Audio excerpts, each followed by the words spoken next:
Day continues, going to be mostly sunny. Southeast winds at around 5. Then tonight, partly cloudy, a 20% chance of showers and thunderstorms, a low 55. And on Saturday, partly cloudy with a high of 80 once again. Rounding out the race weekend, yeah, it's going to be 83 on Sunday with partly cloudy skies. So the forecast is not too bad for some drag racing. Speaking of drag racing, we got the Pro Stock guys back in our studios. It's Kurt and Warren Johnson together again this time in our studios, and thanks you guys for coming in. Oh, great to be here. Yep.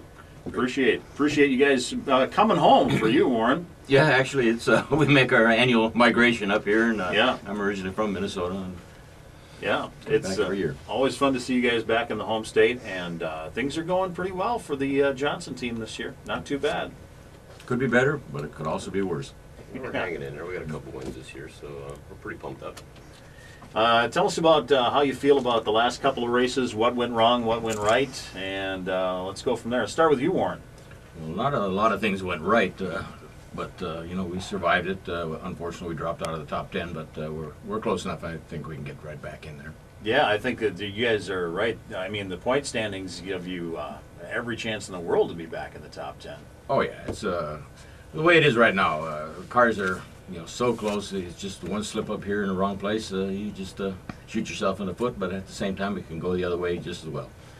And Kurt, how about the last couple of races for you? Well, we're coming off that western swing, the Denver, Seattle, Sonoma combination there, and we ran decent. You know, we qualified well. Sonoma, we ran real well on Saturday. We had some parts breakage on Sunday, so we're looking forward to putting the ACDelco Cobalt in the Winter Circle this weekend. Very good, yeah.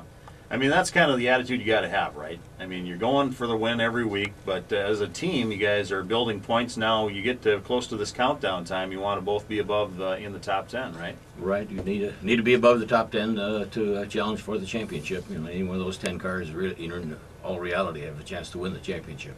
It really made a difference last year, didn't it? I mean, there was some points shifted after the countdown started. Well, it all depends on the impact on fans and spectators. If the interest is there and the media picks up on it, then this countdown stuff is fine. But you know, it's just this is only the second year into it, so we'll see how it goes. Okay, so jury's still out. Oh yeah, absolutely. On this deal. Well, it was a little different combination last year, where we went down to the last two races with 4 cars eligible for the championship. Where this year they're going to have 10 cars eligible with 6 races left, so I think it's going to be a little bit fair. Okay. More fair. That's good. How do you guys feel about the 1,000 feet switcheroo? It really has nothing to do with us. It's really the fans and spectators that are going to be the judge if that's going to be an acceptable procedure for, you know, for the future. I don't think it's going to stay at 1,000 feet.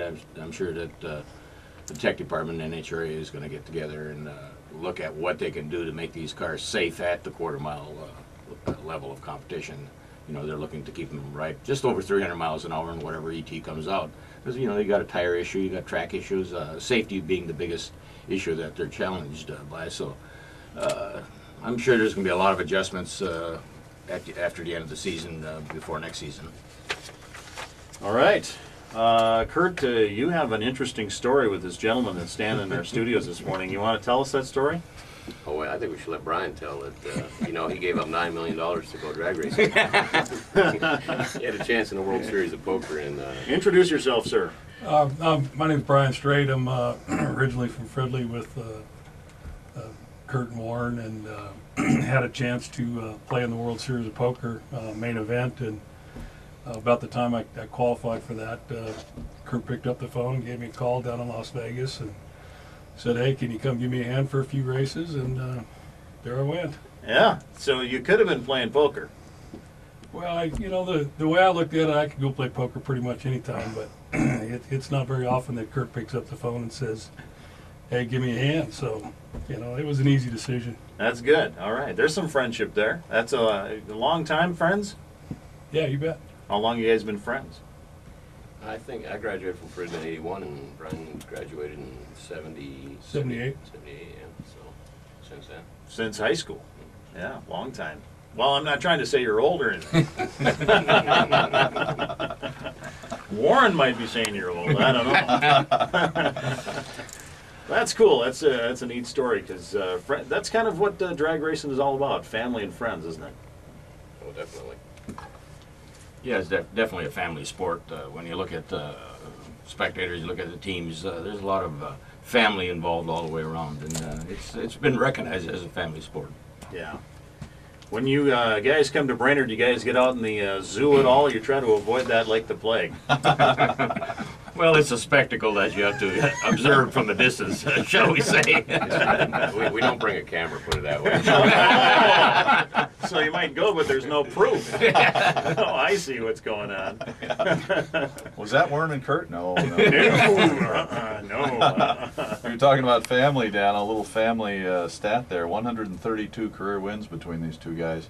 Not too bad. That is huge. Unbelievable, really. Congratulations, you guys, on great careers, and obviously good luck to you this weekend. Thank you very much. Thanks a lot. Anything you guys like to say in parting to the fans and inviting them out this weekend? Well, as you stated, we're going to have a great weekend weather-wise, so I think it's an absolute opportunity then to see probably the best drag racing in the world at Brainerd this weekend. Well, it's going to be fantastic out there. There's going to be some great racing, and fans coming by the ACDelco Trail and get an autograph. Very good. Thanks, guys. Kurt and Warren Johnson, ladies and gentlemen. It is 7:48 at KLZ. And as we mentioned, high today, 80, mostly sunny as the day continues. Current temp in the lakes, 49 as we get started. Kind of a chilly morning so far with the best in classic rock. Allman Brothers Band at the Power Loon.